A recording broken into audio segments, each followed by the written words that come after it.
Lieutenant Governor, thank you for taking some time to chat with us today. Sure.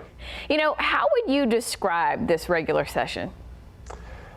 It was a challenge. We started out in the dead of winter, not knowing what was ahead with COVID, and we wanted to be a legislature that met in person, not via Zoom like a lot of other states were doing. We wanted people to come and testify in person, and that worked itself out, and that was very successful. Secondly, then we had an ice storm, and we lost days for the ice storm, and then the next week we came back, we spent all of our time on the ice storm. So a couple of challenges early, but at the end of the day, we passed a lot of major legislation, the most conservative probably session I've ever been involved in if you look at some of the bills we passed, like the heartbeat bill and constitutional carry and other strong conservative issues. And we also addressed the storm with Senate Bill 2 and 3, but more to do on that. So I think it was a very strong session for Republicans and for Texas business. At the same time, as everyone knows, key bills died in the House on the last day or days, and that shouldn't have happened. We passed all those bills out to the House in mid-April. They should have been brought up earlier, and the Democrats walking out was not the right thing to do. Just because you're losing a vote, you can't go home. That's not the way democracy works. And so that was the wrong thing for the Democrats to do. But the House should have taken up a few days earlier and probably prevented that. But it was a very good session. I feel very good. The Senate had a great session. We passed out 27 of our, I believe, 29 priorities. 20 became law, and the other ones we'll take up on the special session, I believe, will become law as well. And at the end of the day, I think 24 of our 29 priorities will become law. Let's talk a bit about the winter storm and the reaction to the winter storm. You said there is still some work to do. What didn't get done? So from day one, the Senate said we want to reprice those last 32 hours. We passed a bill in the House. They didn't pick that bill up. At the end of session, we said, okay, we want to add $3 billion to, I believe the bill number was 4492, to give ratepayers a credit on their electric bill, and the House did not agree. So that's what I mean, the work is still not done. And I said, actually, if you go back and look at the tape, some of my last words on the Senate floor was, in a special session or the next session, I'm not going to pass any other bills sending billions of dollars to industry and to ERCOT unless the ratepayers also have a part of that deal or a major part of that deal. So that's one thing that the Senate wanted to do, the House did not want to do. The second thing is that we still haven't added new generation. And these problems were so big it was going to take more than a few months to solve. But in Senate Bill 2 and 3, we've gone a long way to restructuring the ERCOT board, the PUC board. I asked for resignations of everyone, and they all either stepped down or were fired. So that's a big step. We're going to focus on winterization, and we're also going to focus on making it a more even playing field between renewables and deliverable energy from gas. Because right now, if our renewables, which are important, and it's great to have in our portfolio, but if you lose your renewables, your wind and solar, for whatever reason, and they're not producing, then we are very tight on our generation that we have from gas-powered plants. So we need to create an equal playing field there so we have more investment in the thermal, the gas, to create our energy. And so we're still working on that. And so those are the things we haven't done, but we're still working on. But as you said, proud that you got a lot of conservative bills passed, a lot of your priority bills passed. There were some of them, though, that didn't make it across the finish line. Talk to me about that and your request for the governor to call a special session. Well, a week before he said he would call a special session, I had already asked for a special session because Senate Bill 29, again, all these bills passed the Senate in April, and why they were delayed for almost 2 months in the House is anyone's guess. I'll let them answer those questions. But Senate Bill 29 said boys shouldn't play girls' sports. And it's not really a controversial issue. It's not being anti-transgender. It's being pro-girls and pro-women. Boys just can run faster, hit the golf ball further, throw the basketball further, whatever girl sport it is, they won't have a chance to compete adequately. So that bill we'd like to see on the special session.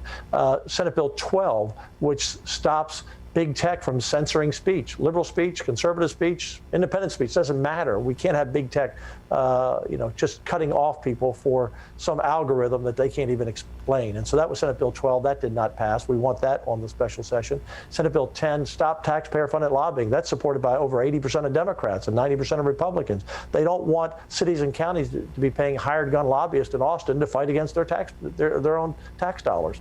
So those are three bills. And of course, once Senate Bill 7 7, which was not voter suppression, it's just a strong voter security integrity bill that does not suppress the vote at all or reduce anything at all, despite what you may have read or seen or heard from the left. That bill didn't pass, and that surely triggered the special session. Let's talk a little bit about Senate Bill 7, though, since you brought it up. There are a lot of independent groups who take issue with the bill, take issue with some of the things in the bill, limiting early voting hours. Not true. So why do you say that? It changes the hours. Some places have 24-hour voting, and they did it in response to the pandemic. Ashley, we have not changed any early vote. This is just the left, and I'm not saying you. I'm talking about the media reads or hears something. They don't investigate it totally.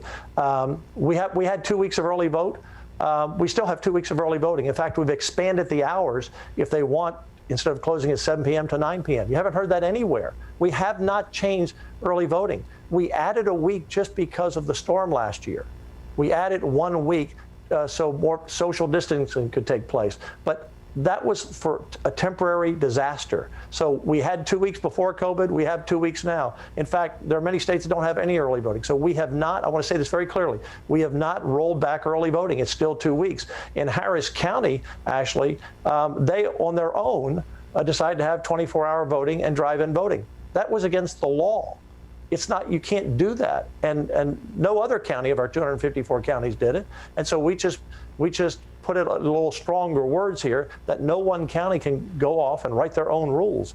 And people say, well, why wouldn't you want drive-in voting? Very simple answer, Ashley. When you go to the voting booth, you don't take 2 or 3 people with you. It's not allowed. You go to the vote, even a husband and wife, you go to separate voting booths. But if you allow drive-in voting and have 3, 4, or 5 people in the car, then the ballots are being potentially being shared around. Who are you voting for? Who you're voting for? Oh, you know, you shouldn't vote for that person. That's not the way our election works. You go into a private voting booth and you cast your votes. And to have volunteers and election judges for every car that has multiple people in it, that's a violation of the law. So we're just saying you can't do that. You've never been able to do it. So we haven't restricted anything at all.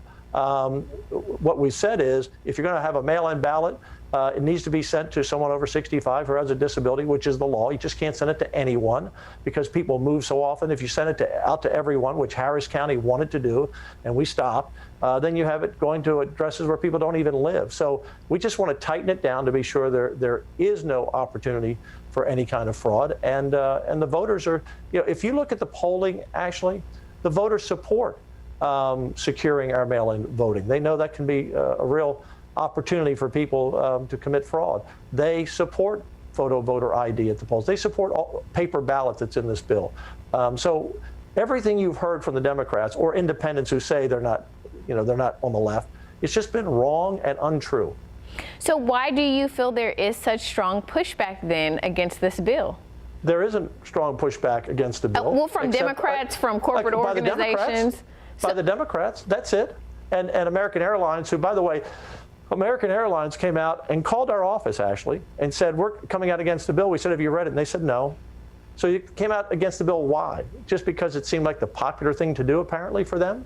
But you can go through the bill, Ashley. I challenge anyone to go through the bill and find where we have restricted voting. We haven't. What we did say is we're going back to the same 2 weeks of early voting we had before the storm. And we're not allowing you to have drive-in voting or 24-hour voting.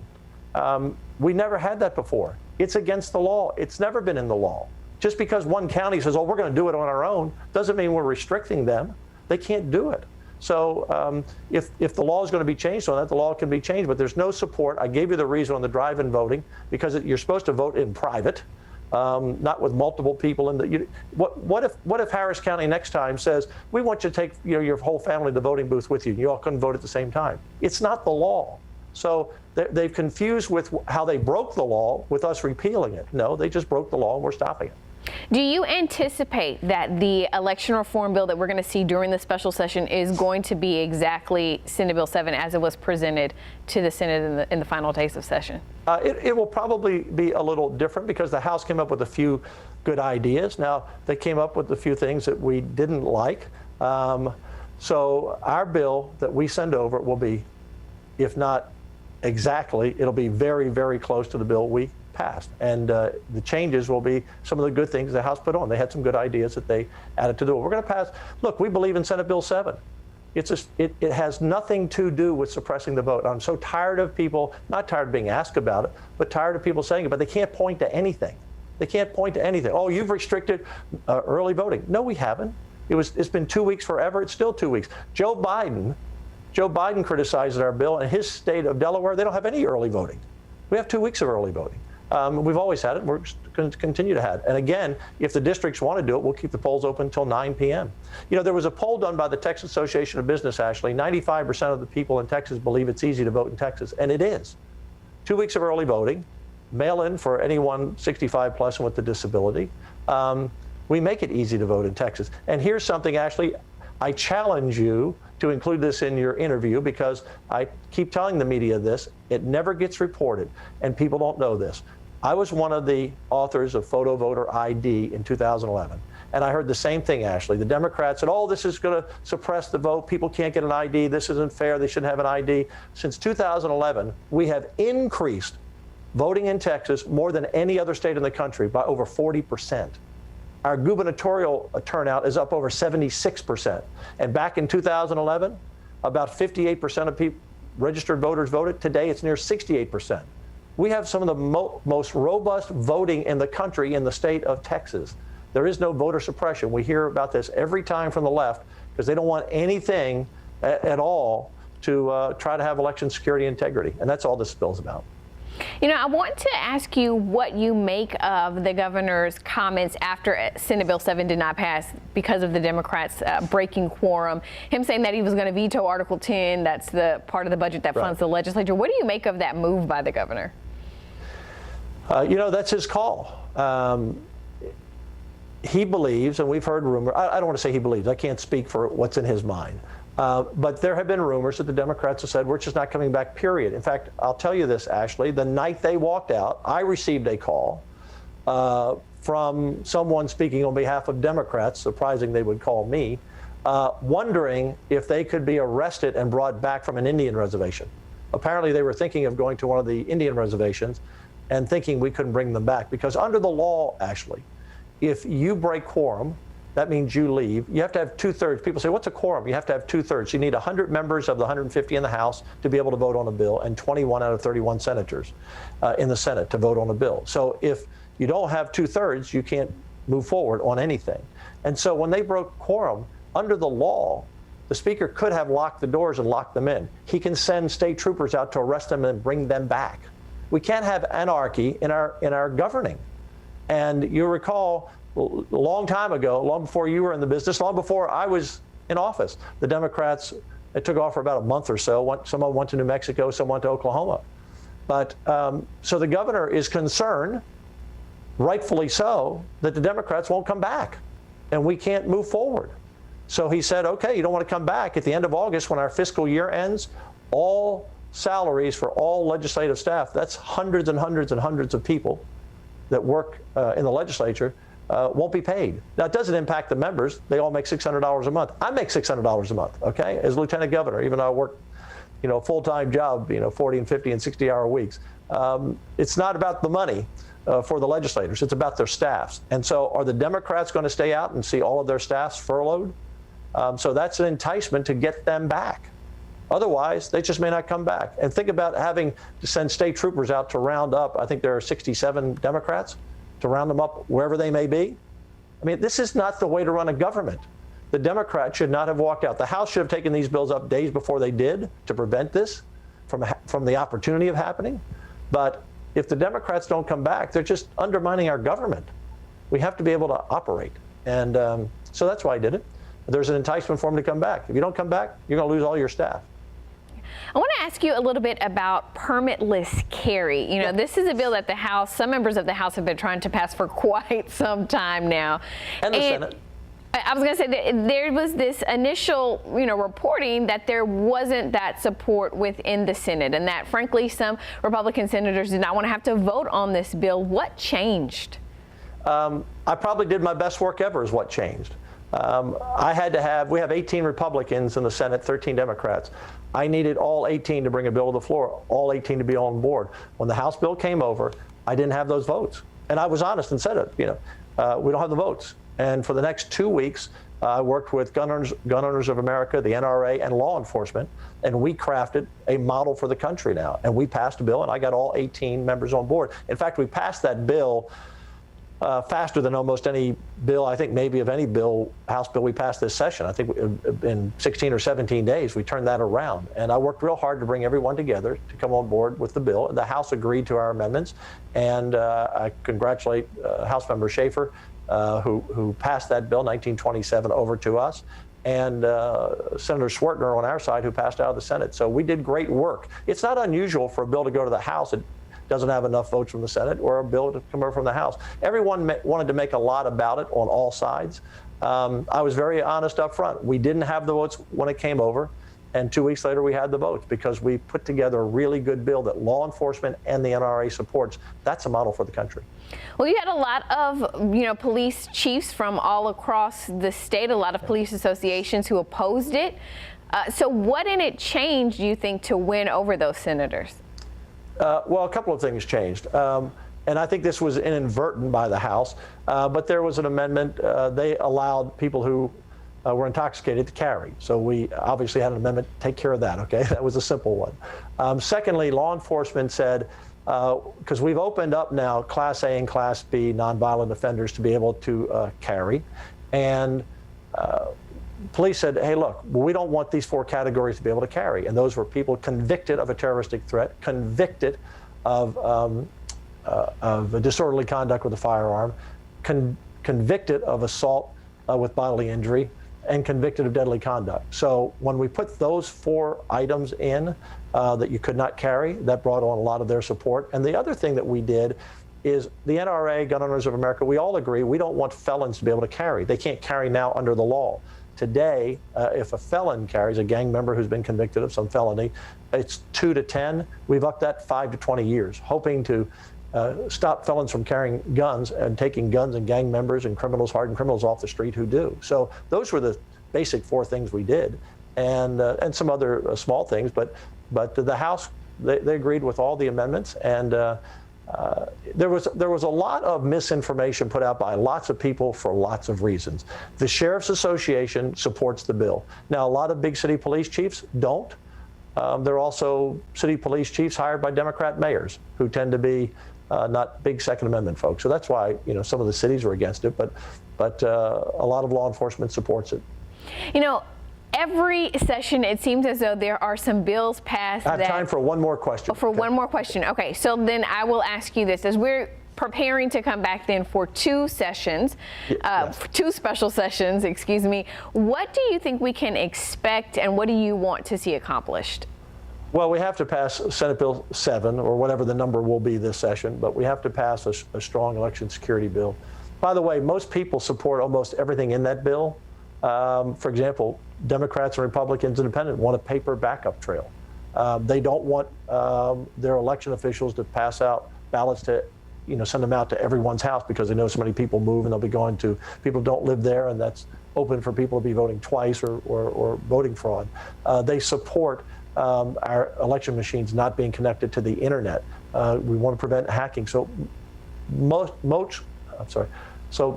almost everything in the bill has wide support from Republicans, Democrats, and Independents. It's just the squawk box on the left that's complaining about it.